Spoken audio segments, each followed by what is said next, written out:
नमस्कार। पूर्व की कक्षाओं में मैंने आपको मम्मट द्वारा विरचित काव्य प्रकाश के प्रथम उल्लास के जो महत्वपूर्ण बिंदु थे, मंगलाचरण, काव्य प्रयोजन, काव्य हेतु, काव्य लक्षण और काव्य भेद का विस्तार से वर्णन करवा दिया था। अब उसी श्रृंखला में मैं आज आपको मम्मट द्वारा रचित काव्य प्रकाश के द्वितीय उल्लास के पंचम सूत्र के विषय में आपसे व्याख्यान के रूप में उपस्थापित हूँ।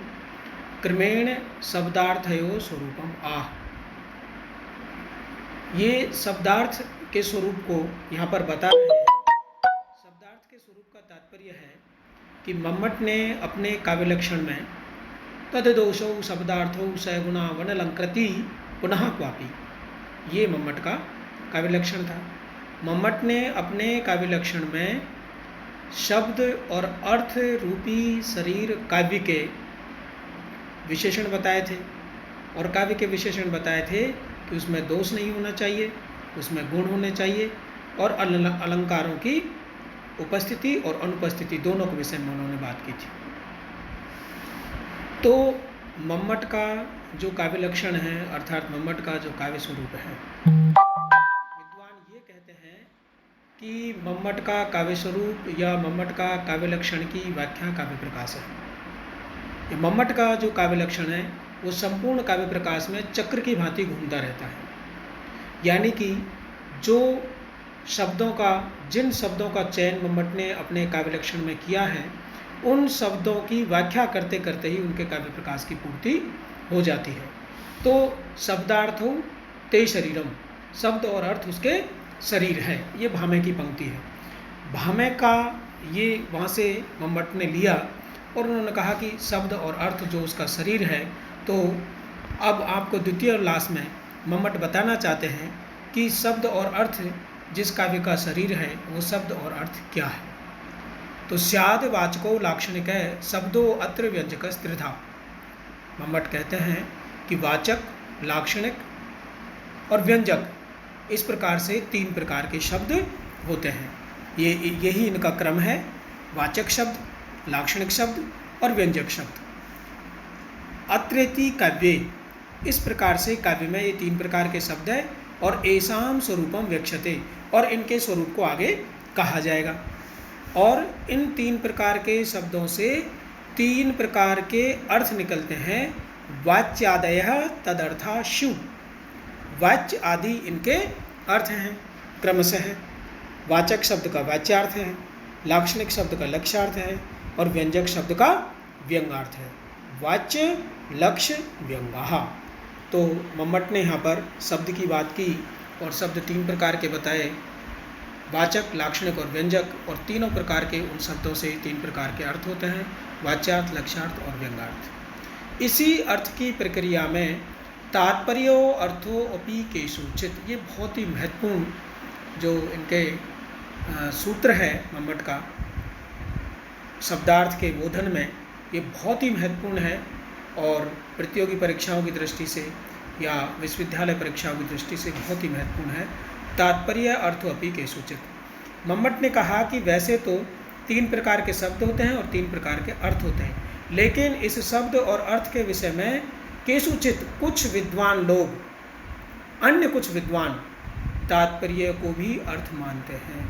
यानी वाच्यार्थ, लक्ष्यार्थ और व्यंग्यार्थ से भिन्न तात्पर्य को भी मानते हैं। तो यहाँ पर केषुचित् का तात्पर्य मम्मट का मीमांसकों की ओर संकेत है कि मीमांसक जो है वो वाच्य, लक्ष्य और व्यंग्य से भिन्न तात्पर्य अर्थ को भी मानते हैं। और उन्हीं मीमांसकों में तात्पर्य अर्थ को मानने के विषय में 2 मत हैं। एक मत का नाम है अभिहितान्वयवादी और दूसरे मत का नाम है अन्वित अभिधानवादी। तो अभिहितान्वयवादी और अन्वित अभिधानवादी की परिभाषा इस प्रकार से यहाँ पर मम्मट ने दी है। आकांक्षा योग्यता सन्निधि वसाद वक्ष्यमाण स्वरूपाणाम पदार्थानाम समन्वय तात्पर्यार्थोपि विशेष वपूर्य पदार्थो वाक्यार्थ है समूल सत्य अभिहितान्वयवादी नाम मतम। वाच्य वाक्यार्थ है इत्यभि अन्वित अभिधानवादी न है। ये नीचे जो है अन्वित अभिधानवादियों की परिभाषा है और ऊपर 2 पंक्तियों में अभिहितान्वयवादियों की परिभाषा है। तो देखिए क्या है ये, आकांक्षा, योग्यता, सन्निधि, वसात। आकांक्षा के आधार पर, योग्यता के आधार पर और सन्निधि के आधार पर वक्ष्यमाण स्वरूपाणाम, ऐसे स्वरूप को कहते हुए पदार्थानाम समन्वय, पदार्थों का अन्वय होने पर। कहने का अर्थ यह है कि कोई वाक्य आकांक्षा, योग्यता और सन्निधि के आधार पर पदार्थानाम स्वरूपाणाम समन्वय, पदार्थों का जब समन्वय हो जाता है, यानी एक वाक्य में मान लीजिए 5 शब्द प्रयुक्त है, राम गांव को जाता है, यहाँ पर राम ग्राम कर्म है और जाना उसकी क्रिया है, राम करता है। तो इस प्रकार इस वाक्य में पहले एक एक पद से, यानी राम क्या गमन कर सकता है, गांव जो कर्म है अर्थात उसमें कर्मत्व है, और जाना अर्थात राम में जाने की शक्ति है। इस प्रकार से इन तीनों पदार्थों का एक एक पद से एक एक अर्थ निकलेगा, और इन तीनों पदार्थों का जब परस्पर समन्वय हो जाएगा तो समन्वय होने पर तात्पर्य अर्थ हो, इन पदार्थों का समन्वय होने पर एक तात्पर्य अर्थ निकलता है, और वो तात्पर्य अर्थ विशेष वपुः, वो विशेष शरीर वाला होता है। और जब वो विशेष शरीर वाला होता है, अपदार्थो अपि, तब वो पदार्थ नहीं होता। कहने का तात्पर्य यह है कि जब किसी एक पदार्थ में, एक वाक्य में प्रयुक्त सभी पदों का भिन्न भिन्न अर्थ निकल करके जब उनका एक पदार्थ बनता है, और उन पदार्थों का जब समन्वय होता है तो एक तात्पर्य अर्थ निकलता है, और उस तात्पर्य अर्थ को विशेष वपु, विशेष शरीर वाला कहते हैं, और तब वो पदार्थ नहीं होता। वाक्यार्थ है, तब वो वाक्यार्थ के रूप में जाना जाता है। समुल्लसति इति अभिहितान्वयवादिनाम मतम, वाक्यार्थ है समुल्लसति, वो वाक्यार्थ के रूप में स्थापित हो जाता है, ऐसा अभिहितान्वयवादियों का मत है। अब ये अभिहितान्वयवादियों का जो मत है, दूसरा मत है वाच्य एवं वाक्यार्थ है इति अन्वित अभिधानवादिन है। इसके ठीक विपरीत हम ये समझेंगे कि जो वाच्यार्थ निकलता है, जैसे राम गांव को जाता है, इसका वाच्यार्थ है कि राम गांव को जा सकता है, यही वाक्यार्थ है इति अन्वित अभिधानवादी ने है, ऐसा कहने वाले अन्वित अभिधानवादियों का मत है। अब मीमांसकों के ही जो 2 मत थे, तो पहले मत के समर्थक थे कुमारिल भट्ट, जो कि न्याय और वैशेषिक के आधार पर कहा था, और दूसरे मत जो अन्वित अभिधानवादियों के जो मत है वह है प्रभाकर गुरु। तो पहले का मैं आपको समझाऊंगा कि अभिहित अन्वयवाद, इसमें 3 शब्द है अभिहितान्वयवादी में।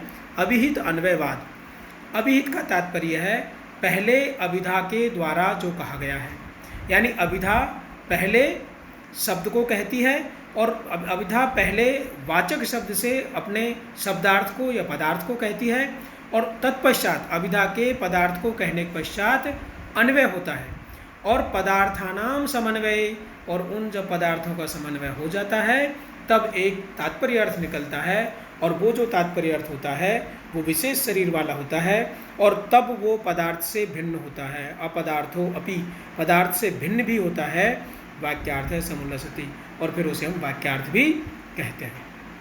तो इसमें 3 शब्द हुए, अभिहित, अन्वय और वाद। पहले एक वाक्य में अभिधा आती है, और प्रत्येक शब्द से एक शब्दार्थ को अर्थात वाच्यार्थ को कहती है, और उस वाच्यार्थ अर्थात पदार्थ का जब अन्य पदार्थों के साथ अन्वय हो जाता है तब एक तात्पर्य अर्थ निकलता है, और उस तात्पर्य अर्थ को मानने वाले, उस वाक्यार्थ को मानने वाले अभिहितान्वयवादी है, जो कि कुमारिल भट्ट मीमांसक है। दूसरा मत है वाच्य एवं वाक्यार्थ है इति अन्वित अभिधानवादी ने, यानी कि जो वाच्य है उस वाच्य से जो अर्थ निकलता है वाच्यार्थ, तो कहने का तात्पर्य यह है, पहले वालों ने कहा था कि पद आता है, पद में अभिधा आती है, और अभिधा जो है पदार्थ निकालती है, और पदार्थ के आधार पर अन्वय होता है। ये कहते हैं कि अन्वित पदार्थों का ही अर्थ निकलता है, इसलिए पदार्थ का अन्वय करने की आवश्यकता नहीं है। अन्वित अभिधान यानी पदार्थ निकलने से पूर्व ही पद अन्वित होते हैं, इसलिए वहाँ पर उसे अन्य तात्पर्य अर्थ की आवश्यकता नहीं होती, वाक्यार्थ की आवश्यकता नहीं होती। अब यहाँ पर आकांक्षा क्या है, योग्यता क्या है और सन्निधि क्या है, इसका इससे पूर्व के वीडियो में साहित्य दर्पण कार के द्वारा बहुत अच्छी परिभाषा इसकी दी गई थी, आकांक्षा, योग्यता और आसक्ति के आधार पर। तो वहाँ पर आप देखें तो इसको समझ सकते हैं कि आकांक्षा के आधार पर, योग्यता के आधार पर और सन्निधि के आधार पर किस प्रकार से वाक्यों का निर्माण होता है। तो इस प्रकार से हम अब समझ गए कि पहले वाले जो कहते हैं, अर्थात कुमार भट्ट कहते हैं मीमांसक, कि पहले अभिधा आती है, वाचक शब्द में लगती है और वाचक शब्द से पदार्थ निकालती है, पदार्थों का अन्वय होता है, अन्वय होने के बाद वो जो अर्थ निकलता है वो अर्थ तात्पर्यार्थ होता है, वो विशेष शरीर वाला होता है और अब वो पदार्थ से भिन्न होता है, उसी को हम वाक्यार्थ कहते हैं। और अन्वित अभिधानवादी कहते हैं कि नहीं, इसका ठीक उल्टा होता है, वाच्यार्थ जो है वही वाक्यार्थ है, वाक्यार्थ कहीं अलग से नहीं आता, उसकी अलग से उत्पत्ति या व्यवहार नहीं होता, इसी को हम वाच्यार्थ को ही हम वाक्यार्थ कहते हैं। अब एक विशेष बात यहाँ पर उपस्थापित हो जाती है कि मम्मट ने दोनों मतों का उल्लेख किया है जो कि मीमांसकों के हैं, एक पहला कुमारिल भट्ट का है, दूसरा प्रभाकर का है। मम्मट इसमें किस मत का अनुसरण करते हैं या किस मत को मानते हैं, तो उसका हमको ऐसे ज्ञान होगा कि समुल्लसति इति अभिहितान वादिनाम मतम, इसमें मम्मट ने अभिहितान वादिनाम मतम में तात्पर्य है कि षष्ठी व्यक्ति का बहुवचन, और नीचे देखिए अन्वित अभिधानवादी है षष्ठी व्यक्ति का एक वचन। तो मम्मट ने ऊपर वालों को अर्थात कुमारिल भट्ट को बहुवचन देकर के सम्मान दिया है और नीचे कुमारिल भट्ट माफ़ कीजिएगा, नीचे प्रभाकर गुरु के मत को, अन्वित अभिधानवादियों के मत को एक वचन के कह करके उसकी कम स्वीकृति प्रदान की है। मम्मट को यहाँ पर दोनों ही अपेक्षित थे कहना कि तात्पर्य विषय में दो मत हैं, दोनों मतों को उन्होंने उल्लेख किया, लेकिन जब मम्मट की मान्यता की बात आती है तो मम्मट अभिहितानवादियों को ही मानता है, अन्वित अभिधानवादियों को कम स्वीकृति देता है। धन्यवाद।